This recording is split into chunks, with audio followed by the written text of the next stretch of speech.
I can't do it. I've got a good thumbnail. Don't move. Oh no. Oh!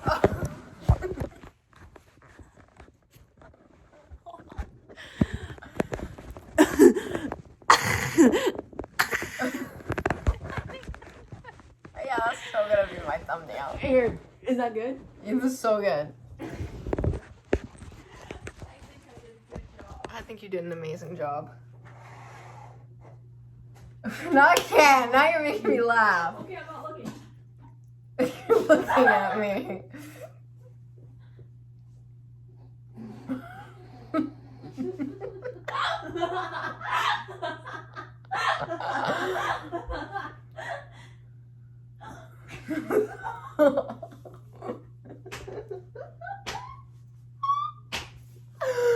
Oh, this is not nice. I'm getting harassed. It hurts.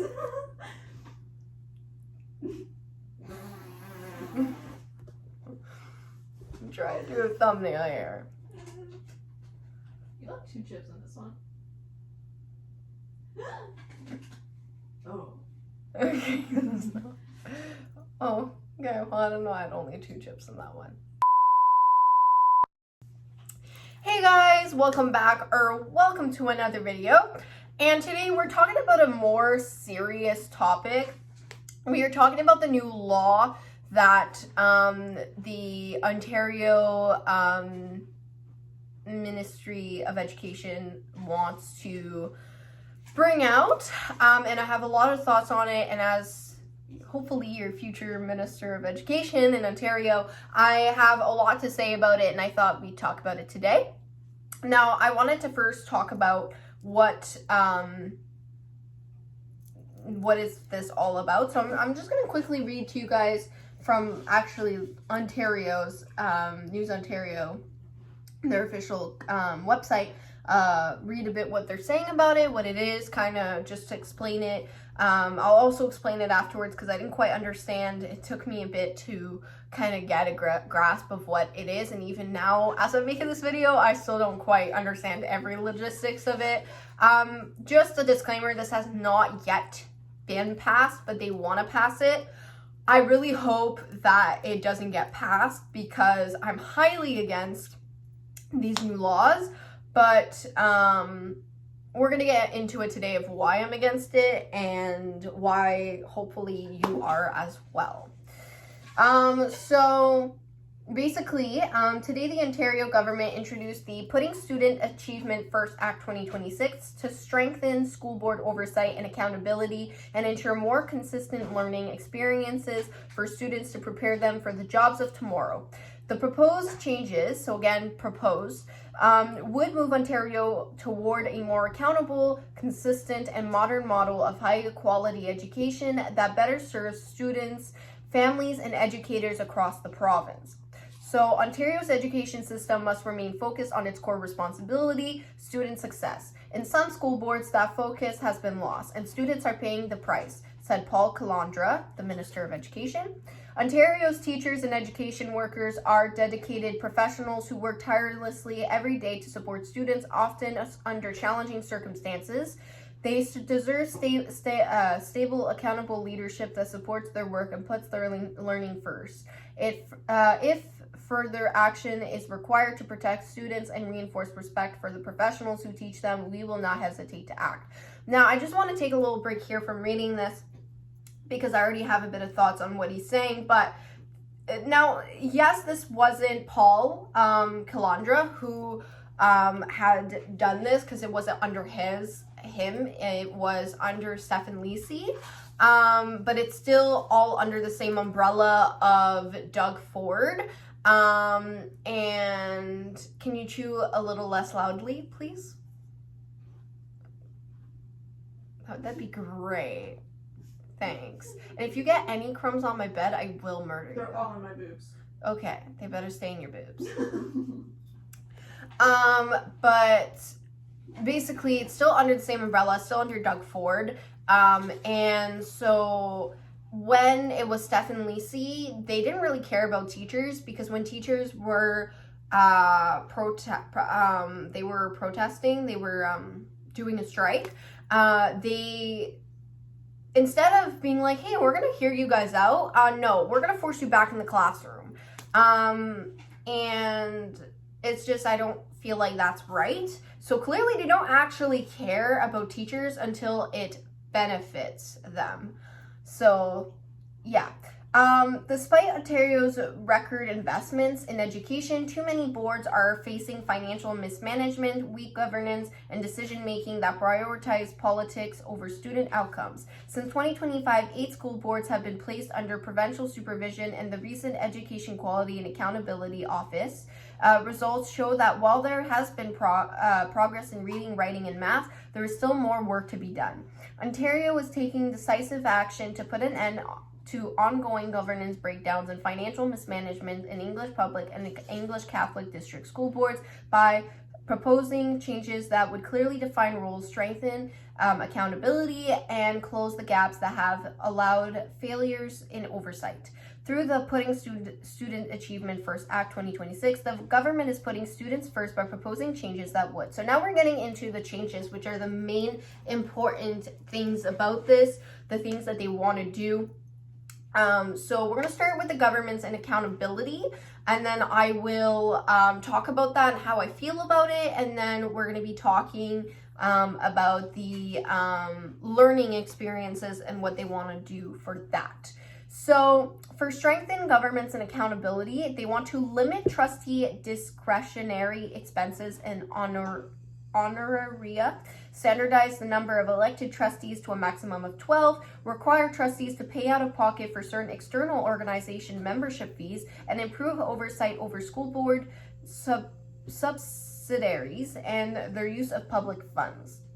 Equip English language district school boards with qualified leadership by establishing 2 new roles. The Director of Education would become known as the Chief Executive Officer, so it would be a CEO. I want you to keep that in mind. Who would be responsible? Sorry, my phone decided this was the moment to tell me that it's full. But anyways, to continue what I was saying, I'm just gonna start back here. Or I already had said that. I'm just gonna restart from this. So sorry if I'm repeating myself, but this is how it's gonna be. Equip English language district school boards with qualified leadership by establishing 2 new roles. The Director of Education, so I had said that, who would be responsible for financial and operational oversight and required to have business qualifications. And a Chief Education Officer who would be appointed by the CEO to focus on student achievement and required to hold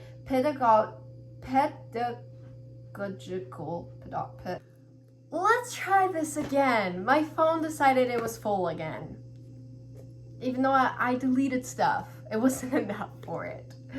Anyways, so I was trying to say pedagogical. Let me hear. Pedagogical. Yeah, that. Qualifications including Ontario College of Teachers membership or equivalent. Strengthen school board budget oversight and accountability by requiring the CEO to lead budget development while referring budget matters to the minister for decision when trustees are unable to reach an agreement, and ensuring that the termination of the CEO requires minister approval to help prevent reprisals and dismissals while they are carrying out their responsibilities. Professionalize school board bargaining by designated the Council of Ontario Directors of Education as the central employer bargaining agency for English public and English Catholic boards to ensure collective bargaining is led by professional school board staff who have expertise in the board's operational matters. Set clear expectations for school board communications to ensure communications on official channels are focused on important day-to-day functions. So basically what they want to do is they want to basically, they basically want to run the school system like a business. That's basically what they are doing. They are running it like a business. And a CEO. You have CEOs for Apple, that's a business.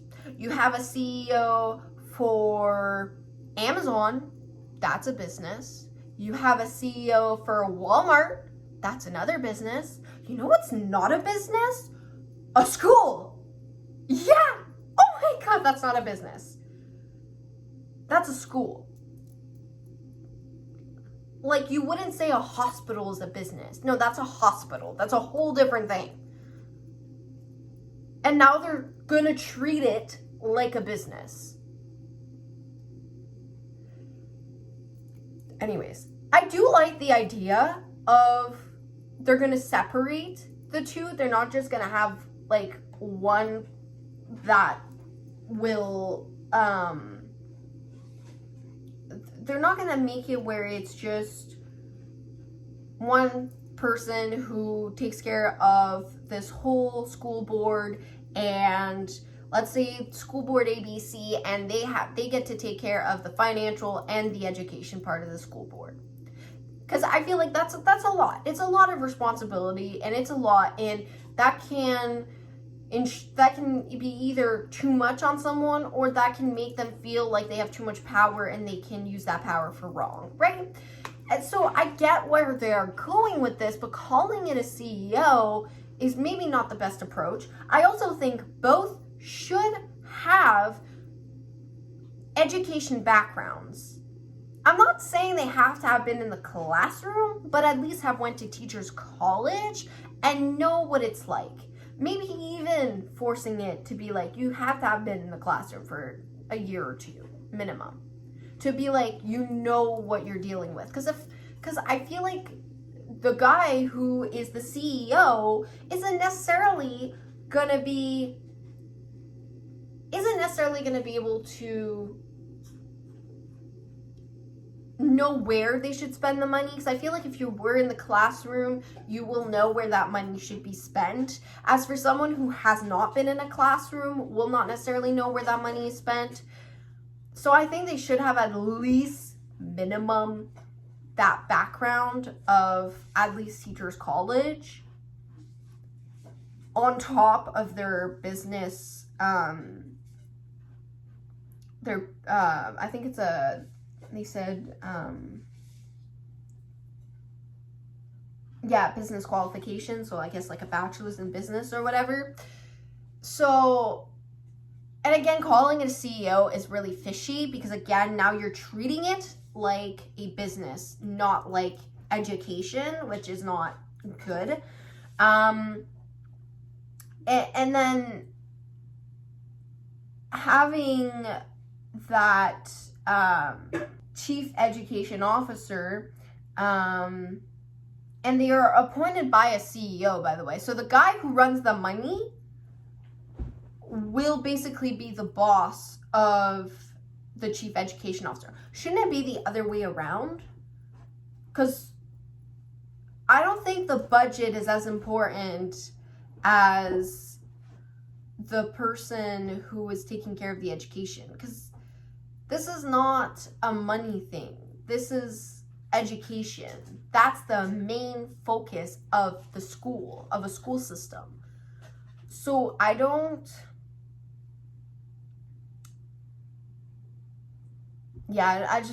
agree with that. I think if we're going to do this, the chief education officer should be the one appointing the CEO. That's just kind of how I see it. And it shouldn't be called a CEO. We should call it something else, because now you're turning it into a business. And I think the CEO should have some form of knowing what a school system looks like, not just, hey, I have a bachelor's in business, let me in, you know? Because this is not a business. We're not running a business. We are running a school system, and we're trying to teach students.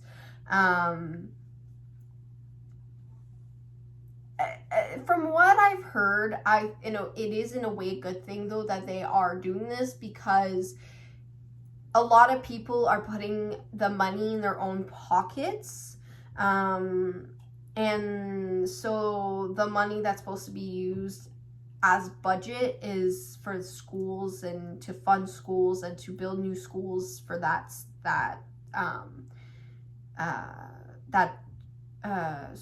school district and all that, are being put in the pockets of these, I guess now, CEOs, which isn't, it's not obviously good. That's really bad. And Again, that's kind of what I heard that was happening before, which is a reason why they wanted to do this. So if I'm wrong, correct me, but yeah, feel free to correct me throughout this video if I'm wrong about any of the facts part of this video. Now we're gonna move to what really affects the students. I'm not saying that the part I just talked about doesn't affect the students. Obviously it does, but this affects the students a bit more. So mandate the use of ministry-approved learning resources in classrooms across the province to support greater consistency in delivering the new curriculum while making it easier for teachers to access high-quality materials, ensuring students have an equal chance to succeed no matter where they live. Prepare students for post-secondary pursuits by introducing mandatory written exams on official exam days in grade 9 and through 12, and providing greater clarity on how students' final marks are calculated, and encourage improved engagement in the classroom by requiring attendance and participation to be part of the final mark for students in grade 9 through 12, with attendance worth 15% for grade 9 through 10 and 10% for grades 11 through 12. So we're going to start with the first one. We're going to start. So the first one's basically, from what I'm getting, is basically teachers are going to get a curriculum and they cannot derive from that curriculum. They can't use a resource that is not school approved. So if they find a better resource, like I've seen a lot of teachers on TikToks who found little songs that like teach kids math or whatever, they can't use that if it's not school approved. If it's not in the curriculum, you cannot use it, basically. That's what I'm getting out of this. Now, I could possibly be wrong because I do not understand this specific part. This is the part I do not get what is going on. I don't get what they're trying to, bring across. And I don't agree with that. I think teachers should have obviously not just inventing things, but should have the liberty to find resources that could be useful, that could be fun, that could be engaging. There's this teacher on YouTube, I don't remember her name, but she's a science teacher, and their school, this is something in the US though, but just as an example, their school are using a curriculum where she cannot derive from it. It's point by point. This is what you do, this is what you give, this is that, and this, and X, Y, and Z. And she cannot derive from it. She doesn't like it because there's a lot of stuff that like labs and stuff she would have done years prior that she can't really do because it's not in the curriculum, and she doesn't have time for that since you have to do X, Y, and Z, right? Which I think isn't good because then you're making teachers more like robots, and I don't like that. I think teachers should be engaged in what they're teaching, and I find that when teachers are very monotone and are interested in what they're teaching, I don't really want to learn from them. Like I don't want to be there, and I get bored, and but when a teacher's engaged, I'm like, yeah, I don't want to listen to this teacher. I'm interested. Like, tell me more about this, right? So, I don't know. That's just kind of how I see it, and yeah. And then the second part is basically that they're going to introduce mandatory written exams, and every school is going to have the same exam days. And teachers will have to provide greater clarity. So they're gonna have to be more clearer on what the students' final marks are how students' final marks are calculated.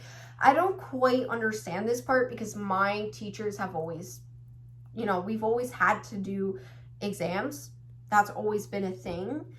Through 9 through 12, I've always had exams. I literally have so many videos of me being like, come with me during exam week or whatever, day in the life of, whatever. And so, and my teachers have always said at the beginning of the year, and they remind you every single year that your exam is worth 30% of your final grade. And then the other 70% is everything else. So I don't know how much clearer you want to get from that. I don't believe in exams. I don't believe in testing. I don't believe in that because to me it comes one ear, goes in one ear, comes out the other. And some students do understand, but then they get so stressed on the exam or the test that they don't do well. So I don't agree with testing in general, but this doesn't seem new to me. Yeah, this doesn't seem new to me, but apparently it is, according to the Minister of Education. And finally, encourage and improve engagement in the classroom. Basically, it's saying that students will have to go to school. You're sick? We don't care. Oh my God, you wanna?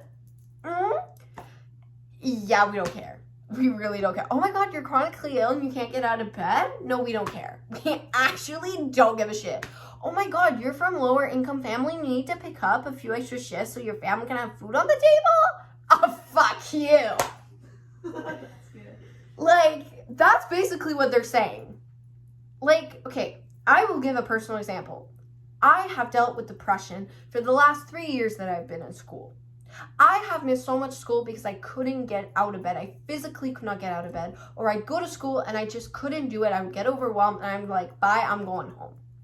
I'm also now having issues with sleeping. I sleep and I wake up and I feel like I've slept 0 hours. We don't know what's wrong with me. And quite frankly, some mornings I really cannot get out of bed. And I just sleep and sleep and sleep and sleep and that's all I do. I am sorry, but some days it is just too hard for me to even get to school. But I'm a very smart student. My grades are all in the 80s and 90s. I have really, really good grade. I've always been a smart student. I've always done really good, but I miss a lot of school. I'm a student who misses a lot of school. And I just don't think it's fair, especially for students who, still do great. I had read a comment, which we will get to people who talked about it. I want to look at all that together as well. But like one comment I read on this, the student was like, yeah, well, this is not fair because like I still made honor roll, but I have a chronic illness, so I'm not at school half the time. Like, and what's so funny about this, or not really funny, but it's funny in a way, I talked to my mom about this the other day because before like all this had been talked about, because I don't know if this was still a thing, because according to this wasn't a thing anymore. But to graduate, you needed a certain amount of like hours in class. And I talked to my mom, I was like, oh, like, because I want to be a minister of education someday. And I was like, I really want to get rid of that. I think that's unfair. And like, for example, me, I don't want to be in school half the time. And I still do really good. And I'm like, I just do not think that's fair. Because like half the time I just don't want to be at school. And I still do good and I still hand in my work on time. And, I'm still like a really good student. So I'm like, I just don't think that's fair.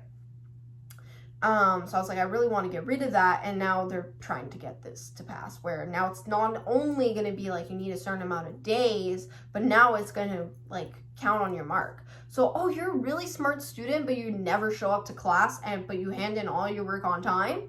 Yeah, fuck you too. Like, this is really fucked up. Okay, so I'm going to start by reading some comments of like what I've seen of what people are saying. So this person here says that school attendance related to grades is stupid. How often someone is there doesn't tell you how well they are actually doing. And I agree with this because grades should not be based off of what the students are, if they're attending school or not, participating in class or not. It should be based off of how well they are doing. Like, are they improving? Are they, from the first work I gave them to the last work I gave them, how well did they improve? Did they ask questions? Can I see, the cogs in their head going and that they're using their process of thinking?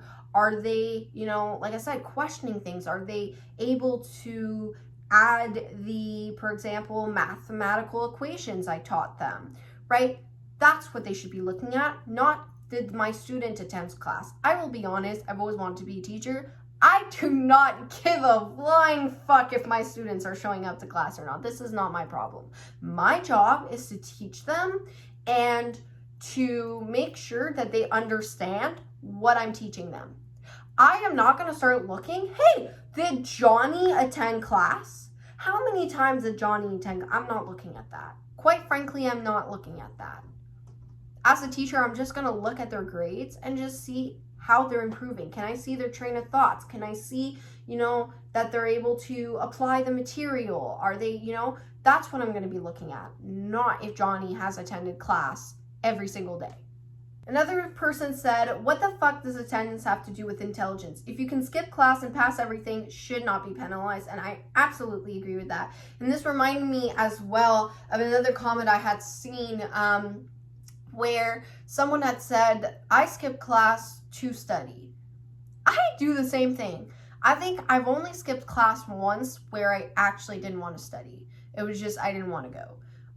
Most of the time when I do skip class, I skip it because I need study.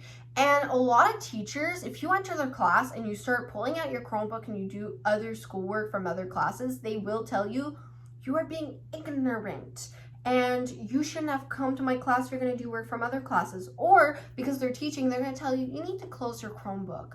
Or because someone is presenting, they're like, you need to close your Chromebook. So because of that, students who need to study or need to finish a project or need to do schoolwork or whatever they need to do, they just don't show up. They pick a corner in the school or they go somewhere else and they study. They do what they need to do. Yes, there are students who skip this, do, substances and to go do very not godly stuff with other kids, and some people are menaces, and I agree, it's not right. But those students, the students who actually don't show up to class for real reasons, like needing to finish a project, to study, because they are depressed, because they have a chronic illness, because they need to get money to put food on the table for their family, right?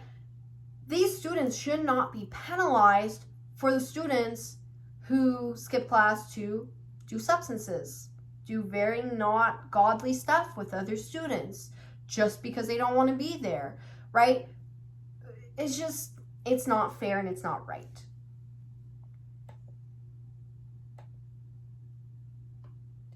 So what does this mean for chronically ill students who don't have a choice, especially since disability rates have gone up a ton because of the pandemic? Exactly what I was saying earlier. So what? Again, chronically ill people just have to try to force themselves out of bed, because that's not how it works. This is the last comment I'm going to look at, but someone said, how dare schools expect students to attend? It's the bare minimum. I absolutely disagree with that. I thought I had to put a comment that I disagree with. I can't just pick and choose. But also, I was looking in the specific comment section of a video, and I couldn't find really comments I disagreed with. This was pretty much the only one I could find that I disagreed with. But I've seen other TikToks where I disagreed with them, but I couldn't find those. I get it. But there's a difference between schools expect and schools forces. There's a difference, very big difference. And I get it. Work don't care if you are mentally ill. They don't care this and that. But that's the problem with the workplace today. It's very based on economy. It's focused on the economy. It is not focused on what you can bring to the table and your forces and your issues. And it's not. I'm a really big socialist, and I just think capitalism is not a good thing, and I believe that capitalism, doesn't believe in the person, it believes in the money. You're basically worshiping money, and I just don't think it's right. But this is not the video about my ideas on capitalism and why I'm a socialist and all that, but I get it. I get what people are saying, but I just do not think it is fair to go, hey, we're just gonna bring down your grades because you didn't show up, but you're super smart, but you didn't show up because you were sick all the time, or you're depressed or whatever. I just don't think that's right. And actually, I saw someone comment on someone's post that if you think that the bare minimum is attending school, you are privileged. And I agree with that. I absolutely agree with that.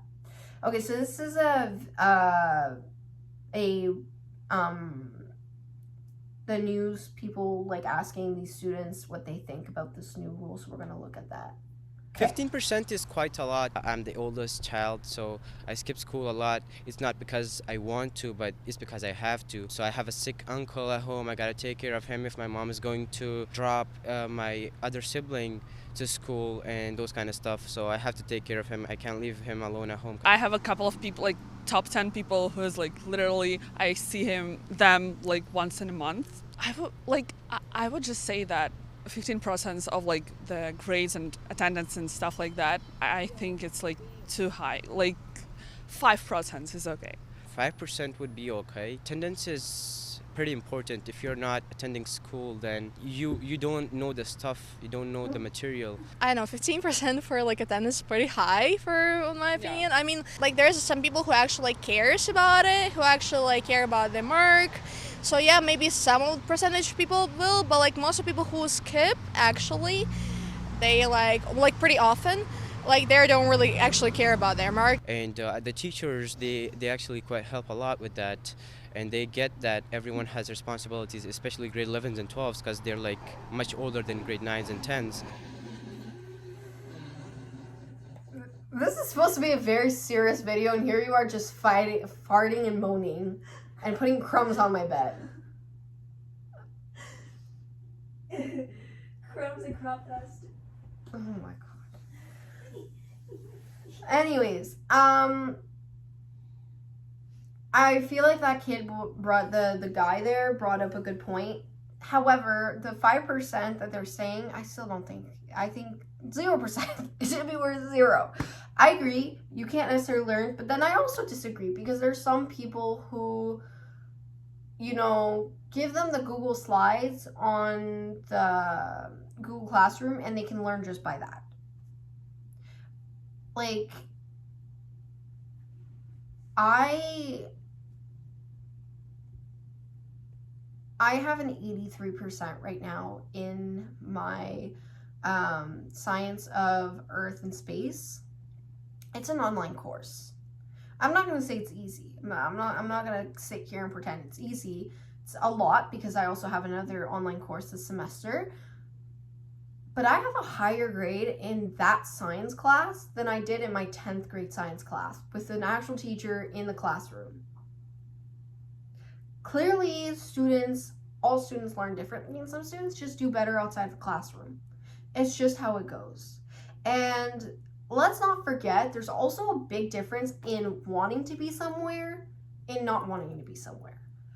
Jobs, if you work hard enough, you can get to a job that you will like.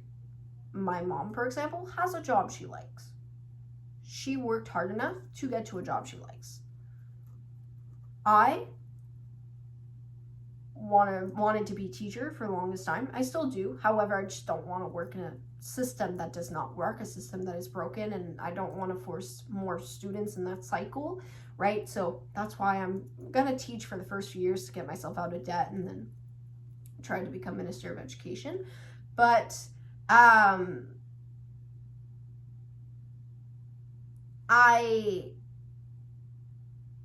that is a job that, at least for right now, I think I'm gonna like it. And I worked with kids. I worked in like a teaching sort of environment. I was teaching kids how to ride bikes, and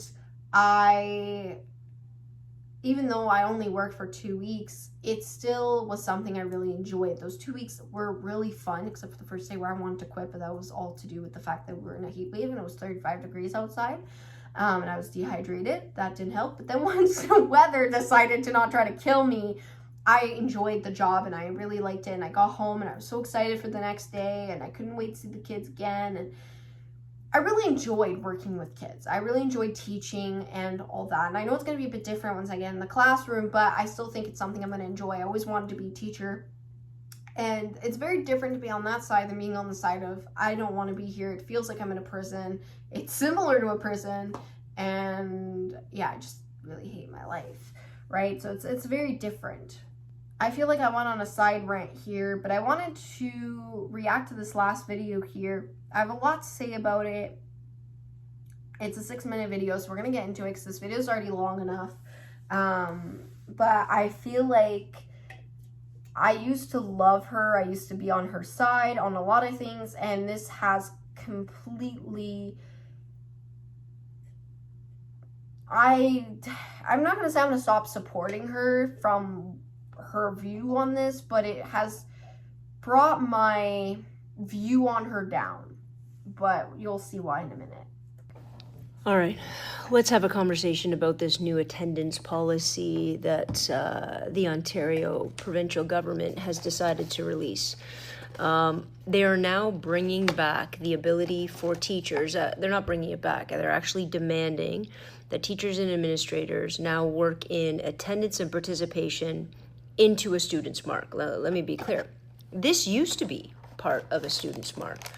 And it's slowly been eroded over time for a couple of reasons. Number one, it started interfering with how many kids graduate and get credits, and no government wants that. They want them going through. And number two, we had COVID, and once we had COVID and kids learned and sort of became comfortable with sitting at home, doing the work at home, never having to socialize, never having to go into school, it rolled over into a practice. It rolled over into not wanting to go to school, not thinking they had to go to school. And then it also rolled over and magnified school anxiety, right? So, Okay, I'm already pausing it, and I'm sorry, but I already have thoughts. So first of all, she said that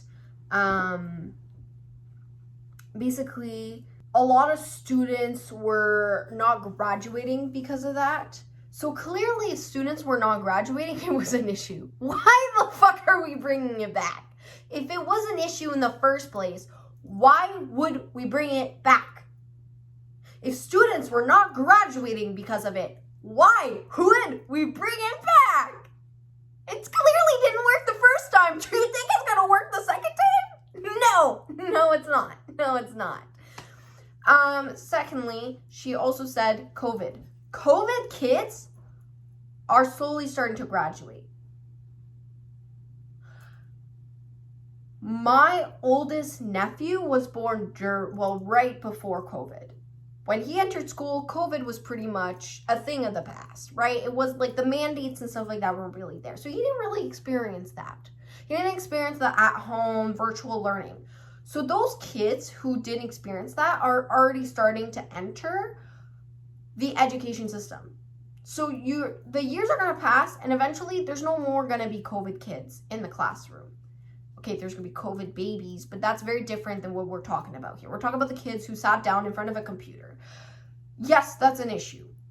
I have social anxiety, and I do believe, yes, part of it is from the bullying that I've stemmed, not only in elementary school, but now in high school. So there's that, but also from the fact that I sat for 2 years, 7th and 8th grade, in front of a computer. I got comfortable. I got too comfortable at home, and I agree with that. However, I'm graduating this year. So if this bill passes, this doesn't really affect me. It will affect me as a teacher eventually, but this does not affect me right now. But it will affect other students, and I just don't think that's the way to get them back in the classroom. And again, I think, you're going to pass this bill, but then in I'm not going to do the math, but let's say 5 to 10 years from now, all the COVID students are going to be gone. They're going to have graduated. Now what? Now you're forcing a bill that you kind of tried to do to fix the COVID students. You're going to force it upon students who never even experience at-home learning. Yeah, also, by the way, it's a mandatory thing to do at least one online class, which they're also forced, though, to be in class to do that online. It just doesn't make sense, but okay. kids were actually their mental health was being challenged when they had to go to school after being off for so long and getting very comfortable with a different kind of reality. Now, do I think kids need to be in class? Yes, I do. Absolutely, I do. Do I think that participation and being in class should be connected to the grade they get and the performance they achieve within that class and whether or not they get the credit? Yes, I do. Here's the problem. It's a Girl Guide cookie. Here's the problem. How are we going to roll this out? Number one, is one day worth 0.25%? You're going to have to be specific, right? How much is attendance really worth? How much can it really translate into the grade? Number two, what kind of participation is worthy of grade? Do you have to have conversation in class? Do you have to do work in class? Do you have to be on point at all time? Is it a focus thing? How are we grading that? And how much is that worth? Those are my two questions. By the way, she's asking really good questions. These are really good questions. I will not rain on her parade. These are good questions. And here's where it gets really complicated. Nobody's talking about this because they make all of these grand statements and never go down the path of how do we execute it. Do I take marks off for kids who are sick? Do I take marks off for kids where parents have excused them? Do I take marks off for kids where parents have said, well, we're visiting our grandparents in Italy because it is their 75th anniversary and we got to miss a week of school? Do I take... Those kids don't have that choice. Just so you know, those kids are going under their parents' auspice. Do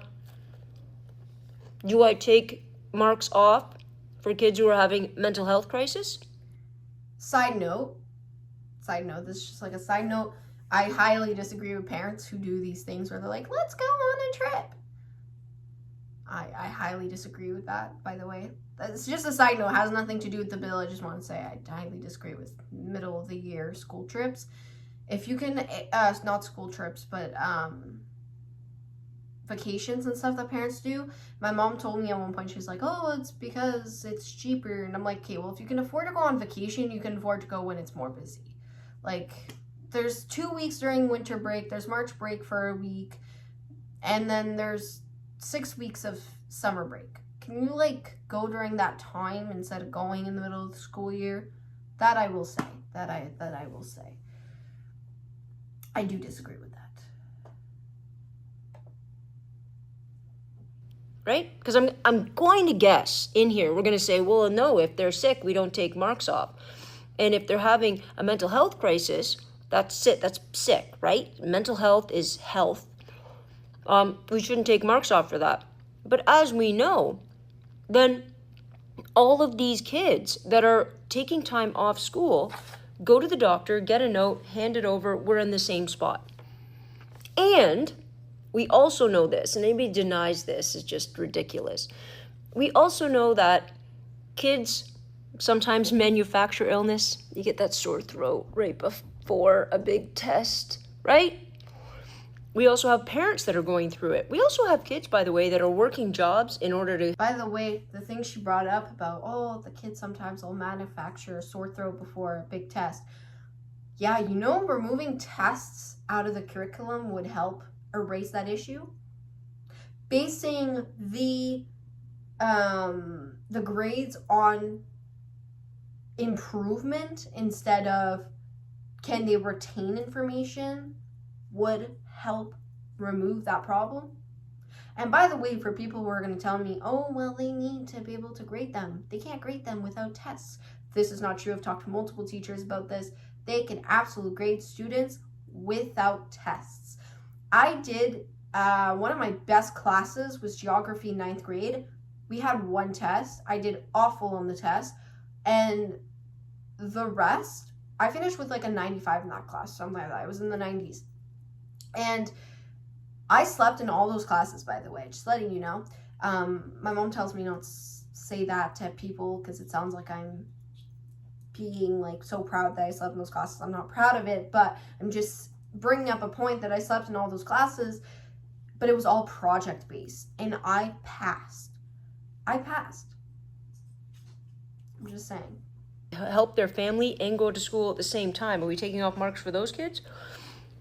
The kids that are doing it flagrantly missing school, coming in when they feel like it, still getting the credits and all of those kinds of things. I'm assuming those are the kids you want to focus on. My problem is how? How do we decide? And if a kid brings in a note and says, I've been sick, or my doctor says I needed time, or my psychiatrist or psychologist said I needed time off school, and we're not going to take marks off for that, then who are we penalizing there? We're penalizing kids who don't have access to that kind of medical system, penalizing kids that don't necessarily understand even how, even if they're having a mental health issue, how they get to access that. And we're also giving kids with money and connections all the outs they possibly need. So here's my thing. And this is the only way it works, guys. I'm dead serious. This is the only way this works. If you miss school, you lose grades, irrespective of reason. I know, you're all like, Joanna, that's insane. This is the only way it works. And what you say is, and what you stipulate, is being in class matters.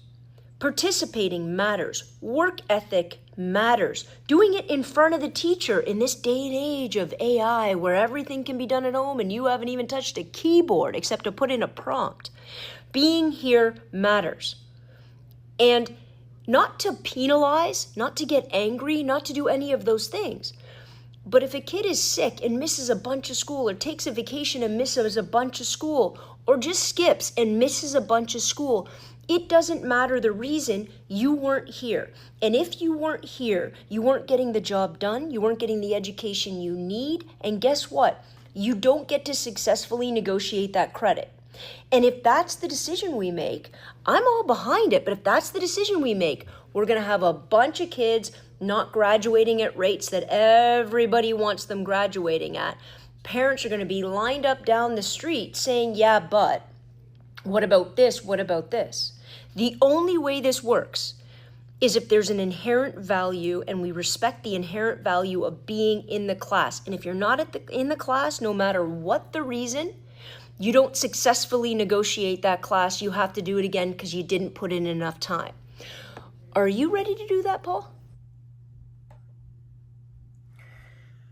So basically, she's kind of contradicting herself at some points, because then she says that then that means we should make it so there's no exception. You weren't in class, that you're penalized for it. But then she goes on and says, well, parents are going to be angry about it, and students, a lot of students are not going to be graduating.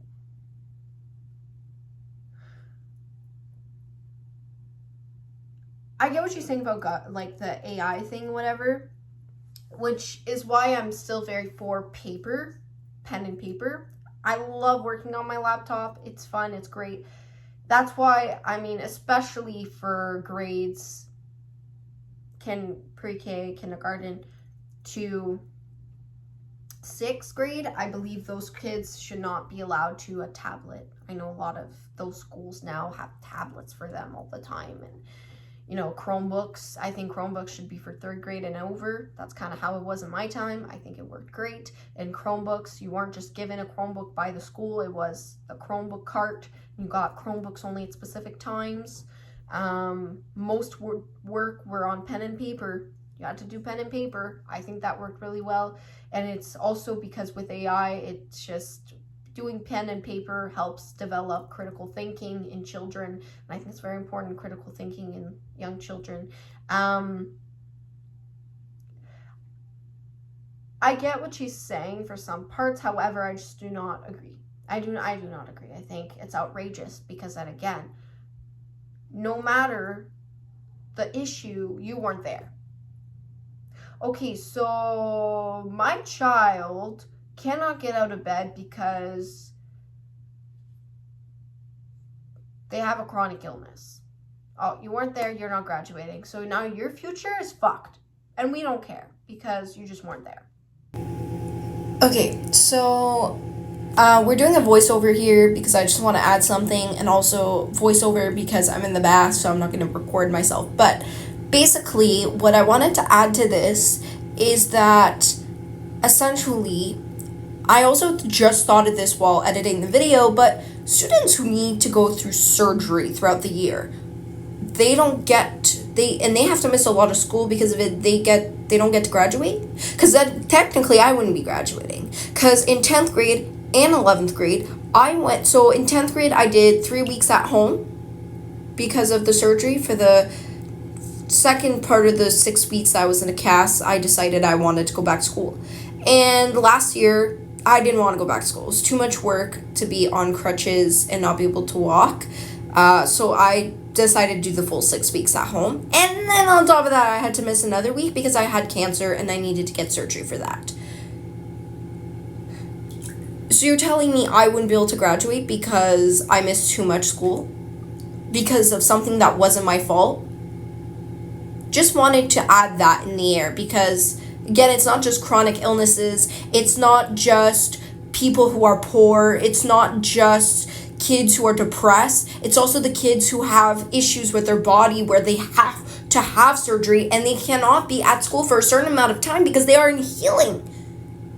And before people say, but the workforce, you know what happens to people who need to go for surgeries? Oh my God, there's something called that they apply for,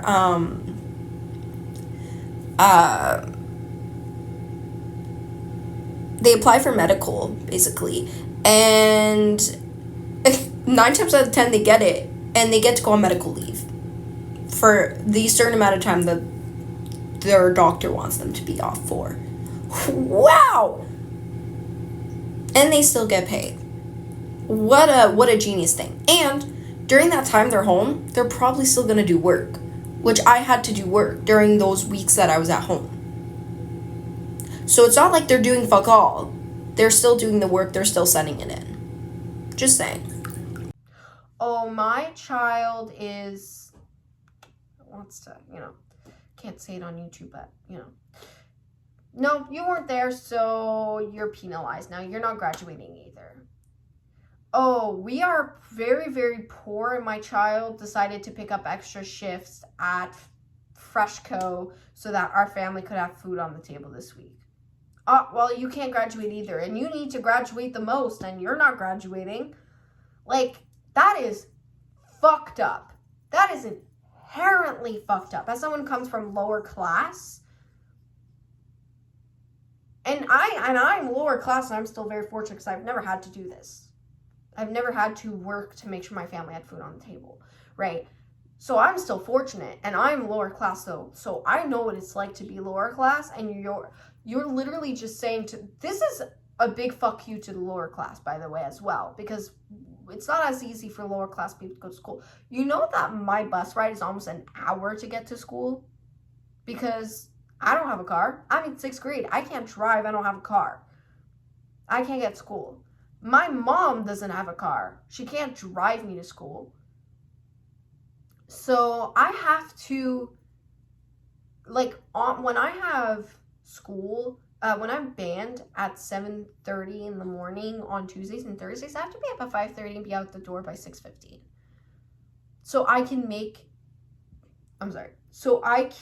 it to band in time. You know how absurd that is? But I still do it. So I can get my extra credit because I love band and because it looks good. But because I am lower class and my mom does not have a car, I have to take the bus. Now, sometimes the bus system is shitty. And sometimes it frustrates me so much I just don't go. I don't go to school. So now I'm getting penalized because we're not rich enough to pay Ubers every day or have my mom drive me to school or whatever. And the bus system is trash, and now I get penalized. You see how it just does not work? It just doesn't work. But that's my thoughts on it. I don't know how to conclude this kind of video. I've never done a commentary video like this before, but I thought I'd try it for the first time, and I just had a lot to say about it, and I need to get my thoughts out, So I thought this would be the perfect way to do it.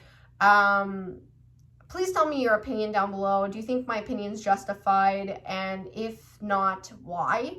And I'd like to just hear your opinions down below. And if you guys like this kind of video, maybe I can make more about the school system and stuff like that. I'd be really happy to do so. But I hope you guys enjoyed this video. Please give this video a like, subscribe to my channel if you haven't already, and I'll see you guys in the next video. Bye!